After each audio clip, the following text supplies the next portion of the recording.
After long 286 days in space, 4,577 orbits around the planet and flying over a distance spinning 195.2 million kilometers, NASA astronauts Sunita Williams has safely returned home. The astronaut, who went on an 8-day mission to space with fellow astronaut Butch Wilmore, was forced to stay in zero gravity for 9 months after the Starliner spacecraft she piloted to space developed multiple technical faults. What seems to be quick test certification flight, a process Suni had been familiar with thanks to her test pilot days in the US Navy, turned into a long stay filled with new adventures, record-shattering spacewalk, and a political slugfest. The astronauts, part of the Crew 9 mission, ended their space flight as they splashed down in the Atlantic Ocean, having braved the challenging re-entry through Earth's atmosphere.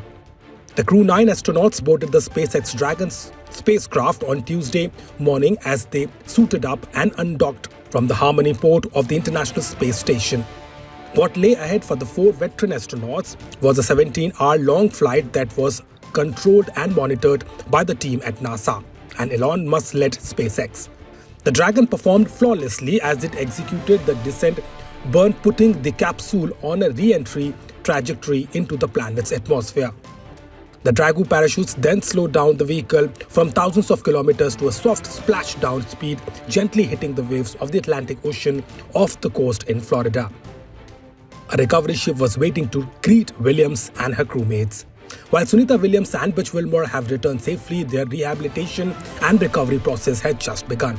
The 2 astronauts will now have to get used to the punishing effect of gravity as it pushes blood down their body. In space, fluids move upwards, causing pyrephrines in the face and thinning of the legs.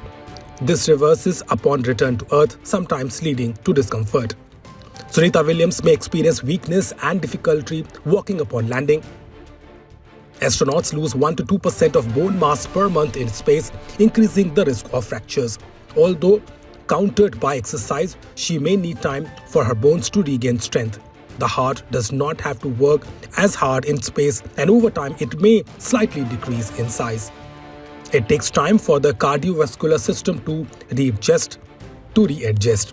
The body's sense of balance is altering in space, causing nausea, dizziness, and disorientation. These symptoms may continue for a short time after landing. Ahead of her return, Prime Minister Narendra Modi conveyed, "Even though you are thousands of miles away, you remain close to our hearts," reflecting the pride of 1.4 billion Indians. PM Modi acknowledged Williams' extraordinary contribution to space exploration and invited her to visit India upon her return. After a long due, Sunita Williams and her crew member finally lands